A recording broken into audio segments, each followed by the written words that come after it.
ಸ್ವಾಮಿಗಳು 23ನೇ ತಾರೀಕು ಸಂಜೆ 5:30ಕ್ಕೆ ಸಾಗರಕ್ಕೆ ಪಾದಸ್ಪರ್ಶ ಮಾಡ್ತಾರೆ. ಸಂಜೆ 5:30ರಿಂದ ಶಿವಪ್ಪನಾಯಕ ವೃತ್ತದಿಂದ ಶಾರದಾಂಬ ದೇವಸ್ಥಾನದವರೆಗೆ ರಾಜಬೀದಿ ಉತ್ಸವದೊಂದಿಗೆ ದೊಡ್ಡ ಮಟ್ಟದಲ್ಲಿ ಒಂದು ಶೋಭಾಯಾತ್ರೆ ಇರುತ್ತೆ. ಈ ಒಂದು ಯಾತ್ರೆಗೆ ಸಾಗರದ ಸನ್ಮಾನ್ಯ ಸಮಾಜದವರು, ಎಲ್ಲ ಸಮಾಜದವರು, ಎಲ್ಲ ಧರ್ಮದವರು ಈ ಒಂದು ಕಾರ್ಯಕ್ರಮಕ್ಕೆ ಭಾಗಿಯಾಗಬೇಕು. ನಮ್ಮ ಗುರುಗಳು ಎಲ್ಲ ಧರ್ಮದವರನ್ನ ಒಂದೇ ರೀತಿಯಲ್ಲಿ ಆಶೀರ್ವದಿಸ್ತಾರೆ. ಈ ಒಂದು ಕಾರ್ಯಕ್ರಮಕ್ಕೆ ಸಾಗರದ ನಾಗರಿಕ ಬಂಧುಗಳು ಎಲ್ಲರೂ ಬಂದು ಈ ಕಾರ್ಯಕ್ರಮವನ್ನು ಯಶಸ್ವಿ ಮಾಡಿಕೊಡ್ಬೇಕು. 23ನೇ ತಾರೀಕು ಸಂಜೆ 5:30ಕ್ಕೆ.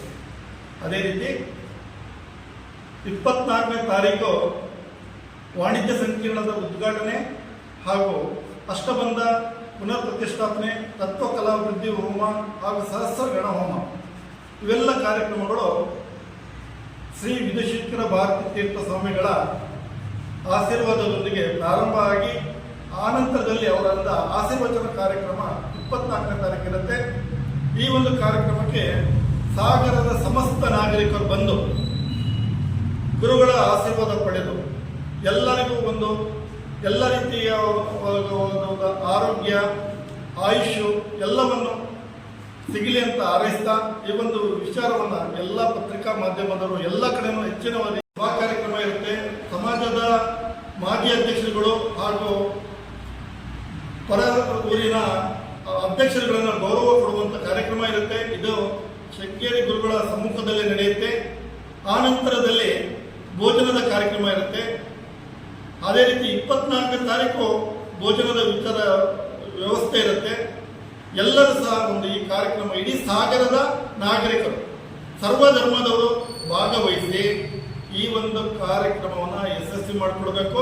ಮತ್ತು ಇಡೀ ಸಾಗರದ ಒಂದು ಅಭಿಮಾನದ ಸಂಕೇತ ಅಂತ ಶ್ರೀ ಶಾರದಾಂಬ ದೇವಸ್ಥಾನ. ಇದು ಎಲ್ಲರನ್ನು, ಎಲ್ಲ ಧರ್ಮದವರನ್ನು ಗೌರವಿಸುವಂಥ ಸಣ್ಣ ಸಮಾಜ. ಎಲ್ಲರೂ ಈ ಒಂದು ಕಾರ್ಯಕ್ರಮಕ್ಕೆ ಬರಬೇಕು ಅಂತ ಮತ್ತೊಮ್ಮೆ ಕೇಳ್ಕೊಂಡು, ಆ ಸಂದರ್ಭದಲ್ಲಿ ನಮ್ಮ ಸಮಾಜಕ್ಕೆ ಒಂದು ನಗರಸಭೆಯಿಂದ ಒಂದು ನಿವೇಶನವನ್ನು ಕೊಟ್ಟಿದ್ದರು. ಆ ನಂತರದಲ್ಲಿ ಆ ನಿವೇಶನವನ್ನು ನಾವು ಪರಿವರ್ತನೆ ಮಾಡುತ್ತಾ 1962ನೇ ಇಸ್ವಿಯಲ್ಲಿ ಅಭಿನವ ವಿದ್ಯಾತೀರ್ಥರು ಆಗಮಿಸಿದ್ರು. 1967 ಪ್ರಥಮ ಬಾರಿಗೆ ಸಾಗರದಲ್ಲಿ ಪಾದಸ್ಪರ್ಶ ಮಾಡಿರ್ತಕ್ಕಂಥದ್ದು ಅಭಿನವ ವಿದ್ಯಾತೀರ್ಥರು.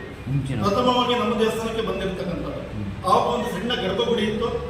ಅಲ್ಲಿಂದ ನಮ್ಮ ನಿರಂತರವಾಗಿ 1984ರಲ್ಲಿ ನಾವು ದೇವಿನ ಶ್ರೀ ಶಾರದಾಂಬೆ ದೇವಿಯನ್ನ ಮೂರ್ತಿಯನ್ನು ಪ್ರತಿಷ್ಠಾಪನೆ ಮಾಡಿದ್ವಿ. ಅದೇ ಆನಂತರದಲ್ಲಿ 2008ರಲ್ಲಿ ಪುನರ್ ಪ್ರತಿಷ್ಠಾಪನೆ ಮಾಡಿದ್ವಿ.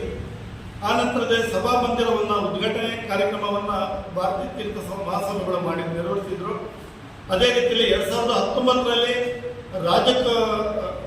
ರಾಜಗೋಪುರ, ಧ್ವಜಸ್ತಂಭ ಇದನ್ನು ಶ್ರೀ ವಿಧುಶೇಖರ ಭಾರತೀ ಸ್ವಾಮಿಗಳು ಲೋಕಾರ್ಪಣೆ ಮಾಡಿದರು. ಇವೆಲ್ಲ ಕಾರ್ಯಕ್ರಮ ನಮ್ಮ ಸಮಾಜದಲ್ಲಿ ನಿರಂತರವಾಗಿ 1921ರಿಂದ 2020 ಅಂದರೆ 100 ವರ್ಷಗಳ ಅದಕ್ಕೂ ಹೆಚ್ಚು ಒಂದು ಇತಿಹಾಸ ಇರುವಂಥ ಒಂದು ಸಣ್ಣ ಸಮಾಜ.